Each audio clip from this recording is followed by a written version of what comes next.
country at all. All right, Sarah. Nothing. Akala? You've got no substance to your argument. You're not even backing up.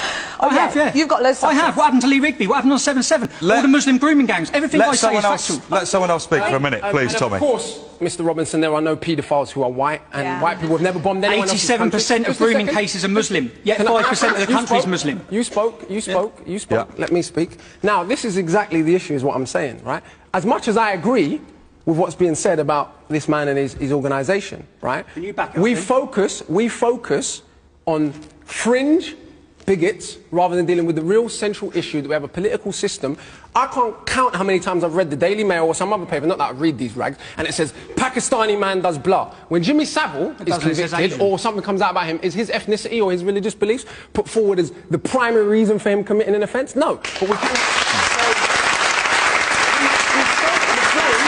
we stoke the flames of this kind of bigotry, right? And then act shocked when it comes out. No one's prepared to explain what I've said that's bigotry. One second.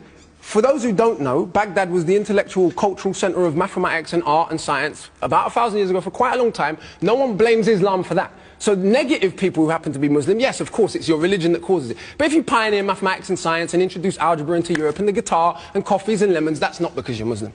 Well, the people... Okay. We're going to get an opposing view. This is exactly what I said at the beginning of the programme. When we deal with racism, rather than dealing with the structural reality and all this nonsense about people are racist because they're frustrated about their life, it's totally classist. What we're saying, only working class people are racist. Do me a favour. Racism was not invented by working class people. It was invented by elite academics through pseudo-scientific nonsense and perpetuated as part of political policy. From the top down, not the bottom up. In fact, if we look back at the history of this country, when there were slave catchers in the streets, people had far more allies in working class parts of London than they did from rich people who were trying to catch them and send them back to the Caribbean.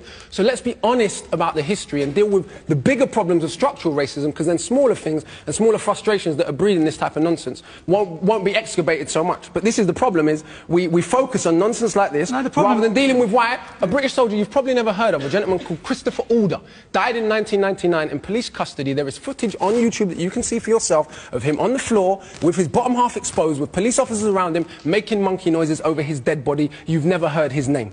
Why?